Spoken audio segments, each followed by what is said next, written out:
Hello everyone, రోజు వీడియోలో మనం డెవలప్మెంట్ లెంత్ అంటే ఏందో తెలుసుకుందాం. అసలు డెవలప్మెంట్ లెంత్ అంటే ఏంటి, దాన్ని ఎక్కడ ప్రొవైడ్ చేస్తాం, అది ఎంత ప్రొవైడ్ చేయాలి, డెవలప్మెంట్ లెంత్ ఎంత కట్ చేయాలి అని ఫుల్ డీటెయిల్స్ మొత్తం ఈ వీడియోలో తెలుసుకుందాం. అసలు ఫస్ట్ డెవలప్మెంట్ లెంత్ అంటే ఏందో చూద్దాం. రెండు కాంక్రీట్ మెంబర్స్ మధ్యలో, అంటే ఒక బీము ఒక కాలం. చూడండి, ఇది కాలం, ఇది బీమ్. ఈ బీమ్కి కాలంకి మధ్యలో మనం లోడ్ అనేది ట్రాన్స్ఫర్ చేయాలి. కాబట్టి లోడ్ ట్రాన్స్ఫర్ చేయనప్పుడు ఈ రెండింటి మధ్య సెపరేట్ కాకుండా ఉండడానికి మనం ఈ డెవలప్మెంట్ లెంత్ అనేది ప్రొవైడ్ చేస్తాం. ఈ బీమ్లో ఇది ఒక బార్ అనుకోండి, బార్. ఫస్ట్ నేను ఇంత లెంత్లో ఇది ప్రొవైడ్ చేశా, దీంట్లో రీఎన్ఫోర్స్మెంట్ ఈ బీమ్లో, దీని మీద లోడ్ అప్లై చేసాం. ఓకే, ఫోర్స్ అప్లై చేసాం అనుకోండి. ఇప్పుడు ఈ బీమ్ ఈ కాలం నుంచి సెపరేట్ అయిపోయింది అనుకోండి, మనం ప్రొవైడ్ చేసిన ఈ బార్ లెంత్ అనేది నాట్ సఫిషియంట్, సరిపోదు. సపోజ్ నేను ఇంకొంచెం ఎక్స్ట్రా లెంత్ ప్రొవైడ్ చేశాను, ఈసారి మళ్ళీ ఫోర్స్ అప్లై చేసాం. ఫోర్స్ అప్లై చేసినప్పుడు కూడా ఈ బీమ్ అనేది కాలం నుంచి సెపరేట్ అయిపోయింది. సో ఈ లెంత్ కూడా సరిపోవట్లేదు దీంట్లో. ఎందుకు, ఈ రెండింటి మధ్య బాండ్ అనేది రెసిస్ట్ చేయడానికి ఈ లెంత్ అనేది సరిపోవట్లేదు.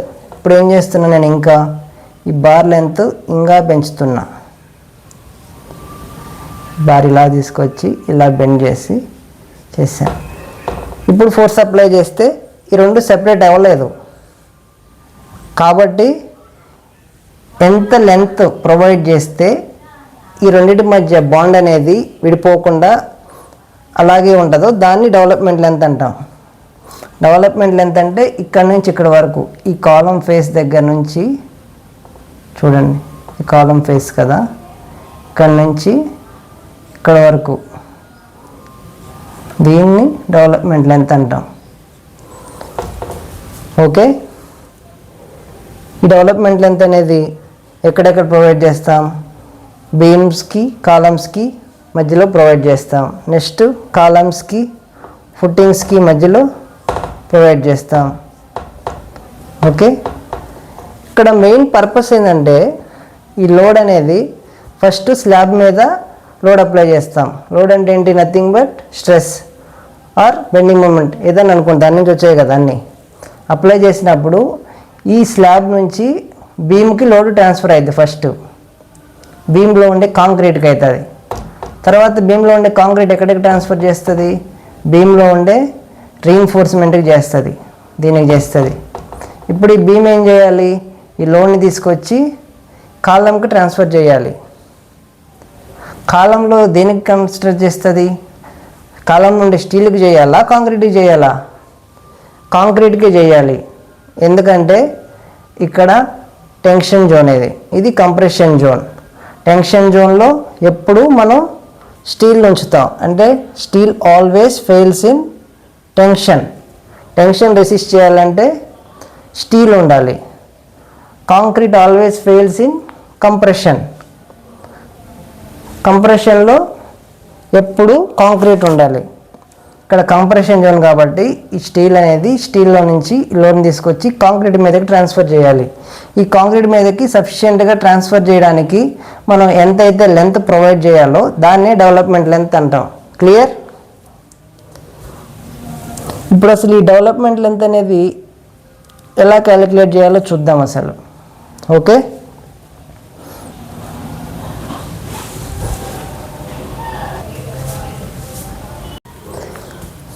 డెవలప్మెంట్ లెంత్కి ఫార్ములా ఏంటి, pi into sigma S divided by 4 into tau BD. ఇక్కడ పై అంటే diameter of the bar, pi అంటే డయామీటర్ ఆఫ్ ద బార్. ఇక్కడ ఉంటుంది కదా, ఇక్కడ ఉండే రీఎన్ఫోర్స్మెంట్ యొక్క diameter. Next stress at sigma S అంటే stress at the consider section at design load. ఈ సిగ్మా ఎస్ అంటే స్ట్రెస్, ఇది అనేది ఈ స్ట్రెస్ అనేది మనకి స్టీల్ మీద డిపెండ్ అయి ఉంటుంది. Grade of the steel, it depends upon the grade of the steel. Sigma S అంటే ఏంటంటే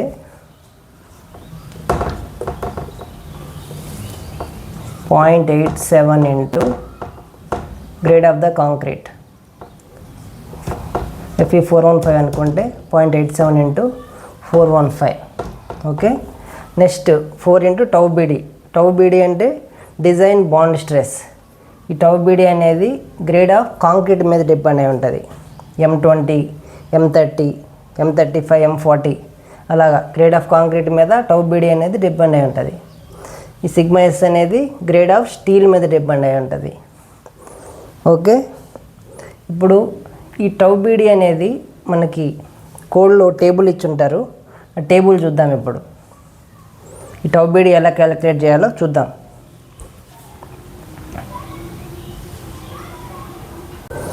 చూడండి, టేబుల్ కోడ్లో 26.2.1.1 design bond stress for plain bars. ఇది గుర్తుంచుకోండి, ఈ టేబుల్ అనేది ఫర్ ప్లెయిన్ బార్స్. తర్వాత డిఫాల్ట్ బార్స్కి ఎలా క్యాలిక్యులేట్ చేయాలో చూద్దాం. ఫస్ట్ ఇది ప్లెయిన్ బార్స్కి, ఇది grade of concrete M20, M25, M30, M35, M45. దానికి కరస్పాండింగ్గా ఈ బాండ్ స్ట్రెస్ అనేది ఎంత ఉంటుందంటే M20కి అయితే 1.2, M20కి 1.2, M25కి 1.4, M30కి 1.5, తర్వాత M35కి 1.7, తర్వాత M40కి 1.9.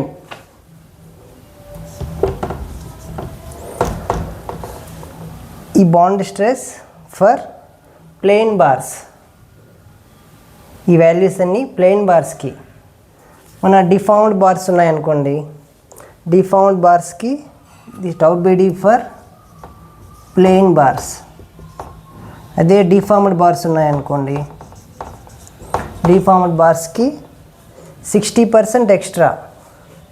ఈ వాల్యూ మీద 60% ఎక్స్ట్రా అంటే 1.2 ఇంటూ 1.6, 1.4 ఇంటూ 1.6 అలా ప్రతి వాల్యూ మీద 60% అనేది ఎక్స్ట్రా ఉంటుంది డిఫార్మ్డ్ బార్స్కి. ఓకే, నెక్స్ట్ ఇదేంటి, టెన్షన్కి. ఇది ప్లెయిన్ బార్స్ ఫర్ టెన్షన్లో ఉంటేనే ఇది అప్లికేబుల్ ఈ టేబుల్. అదే కంప్రెషన్లో ఉందనుకోండి, కంప్రెషన్ జోన్లో దీని మీద ఇంకా 20% ఎక్స్ట్రా కంప్రెషన్కి. దీని మీద 20% ఎక్స్ట్రా కంప్రెషన్కి. అదే ప్లెయిన్ బార్కి టెన్షన్ జోన్లో 1.2, అదే ప్లెయిన్ బార్కి కంప్రెషన్ జోన్లో ఎంత అయింది ఇంటూ 20% అంటే 1.2 ఇంటూ 1.2 చేస్తే కంప్రెషన్లో వస్తుంది. అదే డిఫార్మ్డ్ బార్కి కంప్రెషన్లో రావాలంటే ఏం చేయాలి, ఫస్ట్ ప్లెయిన్ బార్కి డిఫార్మ్డ్ బార్ అంటే 60% ఎక్స్ట్రా చేసుకోవాలి ఇంటూ 1.6. దాని మీద మళ్ళీ కంప్రెషన్ జోన్ అంటే 20% చేసుకోవాలి. 20% చేస్తే అప్పుడు కంప్రెషన్ జోన్లో డిఫార్మ్డ్ బార్ యొక్క బాండ్ స్ట్రెస్ అనేది వస్తుంది. ఓకే, అర్థమైంది కదా. ఈ టేబుల్ అనేది మనకి ఇచ్చిండేది ప్లెయిన్ బార్స్కి టెన్షన్ జోన్లో. ఈ వాల్యూస్ అనేవి ప్లెయిన్ బార్ టెన్షన్ జోన్. అదే డిఫార్మ్డ్ బార్ అయితే డిఫార్మ్డ్ బార్కి 60% ఇంక్రీజ్ చేయాలి ఈ బాండ్ స్ట్రెస్ అనేది. 60% ఇంక్రీజ్ చేయాలంటే 1.2 ఇంటూ 1.6. అదే ఈ ఫర్ కంప్రెషన్ జోన్లో తీసుకోవాలంటే ఇది టెన్షన్. కంప్రెషన్ అంటే 20% ఎక్స్ట్రా ఉంటుంది. 1.2 ఇంటూ 20% అంటే 1.2 చేస్తే మనకి కంప్రెషన్ జోన్లో వస్తుంది. అదే కంప్రెషన్ జోన్లో డిఫార్మ్డ్ బార్ ఉందనుకోండి, అప్పుడు ఏం చేయాలి, ఈ వాల్యూకి ఫస్ట్ దాన్ని డిఫార్మ్డ్ బార్కి 60% వేసుకుని ఎక్స్ట్రా, తర్వాత కంప్రెషన్ జోన్కి 20% ఎక్స్ట్రా చేసుకుంటూ వస్తుంది. ఇది క్లియర్ కదా. ఇప్పుడు మనం ప్రాక్టికల్గా చూద్దాం.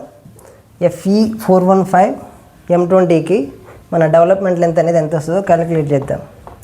ఇది మన కాలం అనుకోండి, ఇది బీమ్, ఇది మన బార్. ఈ బార్కి మనం ఇప్పుడు ఈ డెవలప్మెంట్ లెంత్ అనేది క్యాలిక్యులేట్ చేయాలి. ఓకే, డెవలప్మెంట్ లెంత్కి ఫార్ములా ఏంటి? Pi into bond stress divided by 4 tau BD. Okay, pi అంటే డయామీటర్ ఆఫ్ ద బార్. ఇక్కడ మనం ఏ బార్ యూజ్ చేస్తే 16 యూజ్ చేస్తామా, 20 యూజ్ చేస్తామా, 12 యూజ్ చేస్తామా, ఏ diameter of the bar use చేస్తే అది డయామీటర్ పై అంటే. నెక్స్ట్ బాండ్ స్ట్రెస్ అంటే ఇది గ్రేడ్ ఆఫ్ స్టీల్ మీద డిపెండ్ అయి ఉంటుంది. గ్రేడ్ ఆఫ్ స్టీల్ అనేది Fe 415. Okay, next 4 into tau BD అనేది గ్రేడ్ ఆఫ్ కాంక్రీట్ మీద డిపెండ్ అయి ఉంటుంది.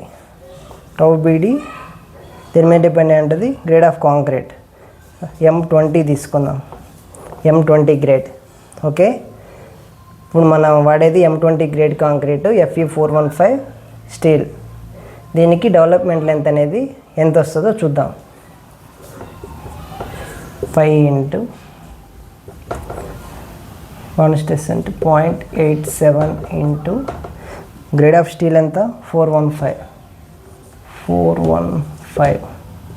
Divided by 4 into tau BD ఇందాక టేబుల్లో చూసాం కదా. M20కి ఎంత ఉంది? 1.2 ఉంది. 1.2 అనేది ఏంటిది? Plain bars. మనం ఇప్పుడు ప్లెయిన్ బార్స్ అనేవి అసలు వాడట్లేదు, ఎక్కడ మొత్తం డిఫార్మ్డ్ బార్సే వాడుతున్నారు.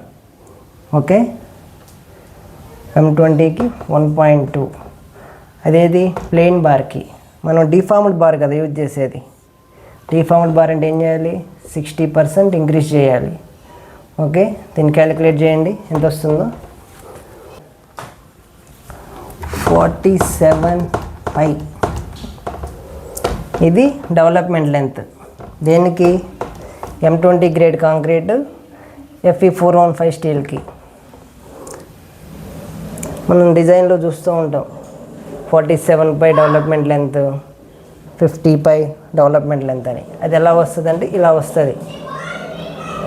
ఈ రకంగానే మనం దేనికైనా నెక్స్ట్ M30కైనా, M20కైనా, M35కైనా, M40కైనా, దేనికైనా నెక్స్ట్ ఇంకొకటి చూద్దాం, M30కి చూద్దాం. ఓకే, స్పీడ్గా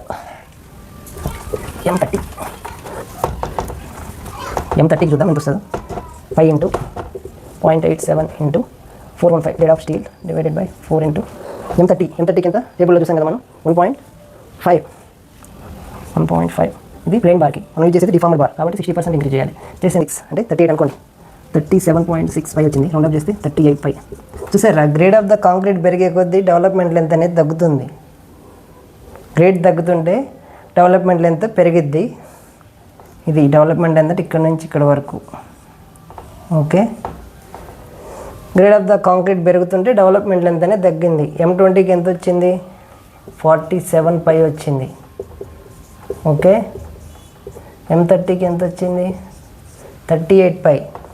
గ్రేడ్ ఆఫ్ ద కాంక్రీట్ పెరిగే కొద్దీ డెవలప్మెంట్ లెంత్ అనేది తగ్గుతుంది. డెవలప్మెంట్ లెంత్ అనేది ఎలా క్యాలిక్యులేట్ చేయాలో చూసారు కదా.